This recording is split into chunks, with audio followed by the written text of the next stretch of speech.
ఇక్కడ జోజప్ప గారు ఎవరేమనుకున్నా పర్వాలేదు, దేవదూత మాటే నాకు దేవుని మాట, దేవుని వాక్యం మీద విశ్వసించినందుకు జోజప్ప గారికి ఈ సృష్టిలో ఏ పురుషునికి కలగని గొప్ప అనుగ్రహం దొరికింది. గట్టిగా చెప్పలి దేవుడు అన్నాడు.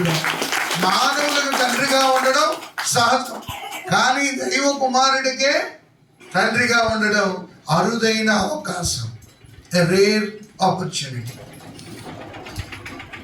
ఎంత గొప్ప భాగ్యం చూడండి. దేవుణ్ణి ఎత్తుకోవడం, దైవ కుమారుని మోయడం, దైవ కుమారుని నడిపించడం. అందుకే ఎందుకు ఆ భాగ్యం దొరికింది అంటే, నీతిమంతుడైన జోజప్ప గారు, ఇందాక నేను చెప్పానే రాజుగారి కొరకు మంచి పళ్ళు తెమ్మంటే మొదటోడు మంచి మనసుతో వెళ్ళాడు, మంచి పళ్ళు ఏర్కొని బ్యాగ్ నిండా తెచ్చుకున్నాడు. రాజుగారు జైల్లో పెట్టిన 4 రోజులు కూడా మంచి పళ్ళు తిన్నాడు, బ్రహ్మాండంగా బయటకు వచ్చాడు. రాజు ఇవ్వాల్సిన బహుమానం ఇచ్చాడు. మన హృదయం నిర్మలంగా ఉండాలి. ఈ జోజప్ప గారిలో ఎవరేమనుకున్నా పర్వాలేదు, దేవుని మాటను నేను విశ్వసిస్తున్నాను అని చెప్పి తన సుఖాన్ని త్యాగం చేశాడు. మరియ తల్లికి జోజప్ప గారికి ఎటువంటి సంబంధం లేదు. ఇద్దరు పవిత్ర, పెళ్ళైన బ్రహ్మచారి ఆయన, పెళ్ళైన కన్యక ఈవిడ. ఆ ఉన్నతమైన స్థితిలోకి వెళ్ళిపోయారు. హల్లెలూయా, హల్లెలూయా, హల్లెలూయా. నీకు 1 కోటి రూపాయలు ఉన్నప్పుడు 10 రూపాయలు లెక్క చేస్తావా? చెయ్యు. అలాగే వాళ్ళు ఉన్నతమైన స్థితిలోకి వెళ్ళిపోయారు. వాళ్ళకి ఎటువంటి శారీరక సంబంధాలు లేవు. ఎందుకంటే ఆవిడని పవిత్రమైన స్త్రీగా చూశాడు. నేను దేవుని కుమారునికి ఈ గొప్ప భాగ్యం దొరికింది కదని ఈయన పొంగిపోయి తన జీవితాన్ని బ్రహ్మచారిగా ఉండిపోయాడు. హల్లెలూయా. అందుకే జోజప్ప గారిని మఠ కన్యలకు విరక్తత్వ తండ్రిగా నిలబడతాడు. ఎలా నిలబడాలి చెప్పుకోతే చాలా ఉంది జోజప్ప గారి కూడా, చాలా మంది తెలియదు ఇది.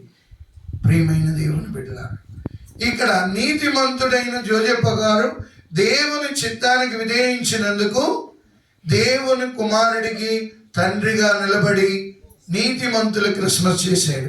గట్టిగా చెప్పలి కూడా దేవుడు కొన్నాడు. నీతిమంతుని బహుమానం ఉండదు, ప్రవక్తకి ప్రవక్త బహుమానం ఉండదు, పరిశుద్ధునికి పరిశుద్ధమైన బహుమానం ఉండదు. అందుకే మనం ఎల్లప్పుడూ దేవుని బిడ్డలుగా పవిత్రంగానే ఉండడానికి సిద్ధపడాలి. కొన్నిసార్లు వస్తాయి చెడు ఆలోచన, మానవ బలహీన, కానీ వెంటనే పాప సంగీతం చేసుకుని వాటిని శుద్ధి చేసుకోవాలి. ఈ అంగి వేసుకున్నాను 2 రోజులు, వెంటనే ఏం చేస్తాను, రేపు మళ్ళీ నీటిలో పెట్టేస్తాను. లేదా ఆ దోబి మనోడు మంచోడే రామారావు, ఆయనకి ఇచ్చేత నీట్గా చేసి ఇచ్చేస్తాడు. ఎందుకంటే గురువులకి ఎప్పటి నుంచో చేస్తున్నాడట అంగీలు. హల్లెలూయా. 2 రోజులు వేసుకున్న బట్టలే ఇమ్మీడియట్గా మార్చేసుకుంటామే. మరి మన ఆత్మను ఎంత పరిశుభ్రంగా ఉంచుకోవడానికి ఇష్టపడుతున్నాం. నీతిమంతుల క్రిస్మస్ ఇది, పవిత్ర కన్యక క్రిస్మస్, నీతిమంతుల క్రిస్మస్. హల్లెలూయా. ఇక 3వది, దేవదూత ఎవరి దగ్గరికి వెళ్ళింది?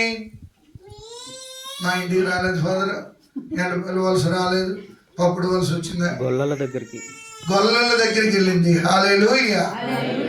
గొల్లలో ఏంటంటే అమాయకమైన మనసు. నువ్వు ఎన్ని తిట్టు, ఏరా గొర్రెలన్నీ అలా వచ్చేసి గొర్రెలేదన్నా అని తిట్టు, బాబు గారు లేదండి వెళ్ళిపోతున్నాయండి అంటాడు, నవ్వుతూ చెప్తాడు. అందుకే దేవుడు అమాయకులకి దేవుని అనుగ్రహం చూడగలిగే భాగ్యాన్ని ఇచ్చాడు. మొదట పవిత్రమైన కన్యకి, నీతిమంతుడైన జోజేపుకి. ఇప్పుడు అమాయకులు, చాలా మంది అమాయకులు ఉంటారు, వాళ్ళకి ఏమీ తెలియదు. ఆ అమాయకులకు కూడా దేవుడు ఒక అవకాశం ఇచ్చాడు. ఇదిగో నేను పుట్టాను, రండి చూడండి అని. ఇది అమాయకులు కొనియాడిన గొప్ప క్రిస్మస్. హల్లెలూయా. కొంతమంది కన్నింగ్ పీపుల్ ఉంటారు, కన్నింగ్ పీపుల్ దేవుడు కనబడ్డాడు, బయట ఒకటి లోపల ఒకటి అంటారు. ఎవడు? హేరోదు రాజు లాంటి వాళ్ళు.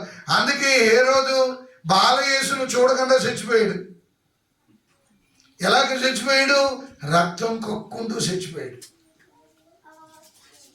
కన్నింగ్ మనస్సు అంటే ఏంటి? కుయక్తులు పన్నే మనస్సు, కుతంత్రాలతో మాట్లాడేవాడు క్రిస్మస్ కొనియాడలేడు. ప్రియమైన దేవుని బిడ్డలారా, మనసులో ఒకటి బయటకు ఒకటి మాట్లాడితే దేవుడు నీకు దొరకడు. నీ మనస్సు నిర్మలంగా ఉంటే దేవుడు ఎప్పుడు నీతో ఉంటాడు. ఇమ్మానుయేల్ అనగా హల్లెలూయా. కాబట్టి ఇక్కడ అమాయకులైన గొర్రెలు వాళ్ళకి ఏమీ తెలియదు. గొర్రెలు కాసుకోవడం, కొద్దిగా తినడం, వెళ్ళిపోవడం. అందుకే అలాంటి వాళ్ళకి దేవుడు దర్శనం చూపించాడు. ఇదిగో నేను మీ కొరకే పుట్టాను. కాపరిల కొరకు గొప్ప కాపరి పుట్టాడు. ఇది కాపరుల క్రిస్మస్. హల్లెలూయా. వీళ్ళు చోటా కాపరులు, యేసు ప్రభు బడా కాపరి అంటే పెద్ద కాపరి, ప్రపంచానికే కాపరి, మంచి కాపరి, గొప్ప కాపరి. హల్లెలూయా, హల్లెలూయా.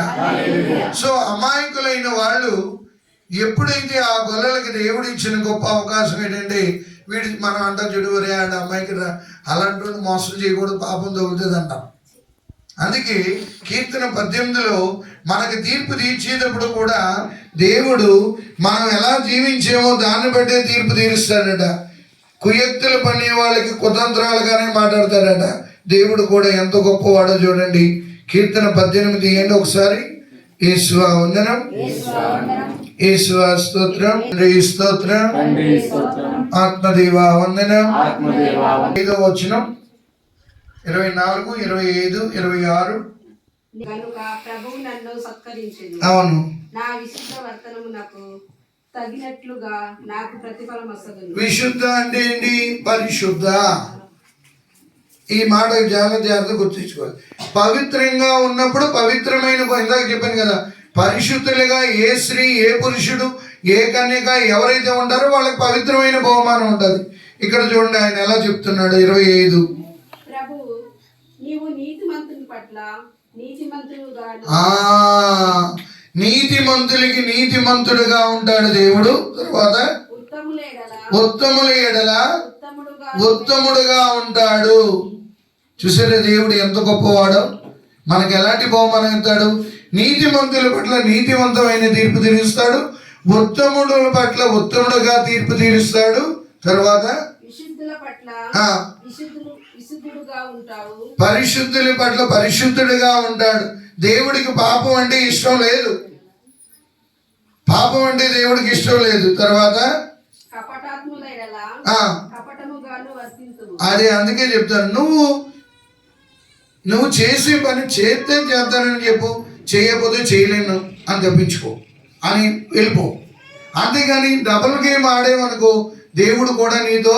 హేరోదు రాజు డబుల్ గేమ్ ఆడాడు.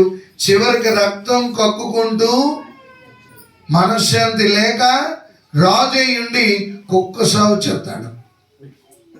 ఆయన పరిశుద్ధుల పట్ల పరిశుద్ధుడిగా ఉంటాడు, ఉత్తముల పట్ల ఉత్తముడుగా ఉంటాడు, నీతిమంతుల పట్ల నీతిమంతులుగా ఉంటాడు, కపటాత్ముల పట్ల దేవుడు కూడా కపటంగానే తీర్పు తీరుస్తాడు. హల్లెలూయా, హల్లెలూయా. తర్వాత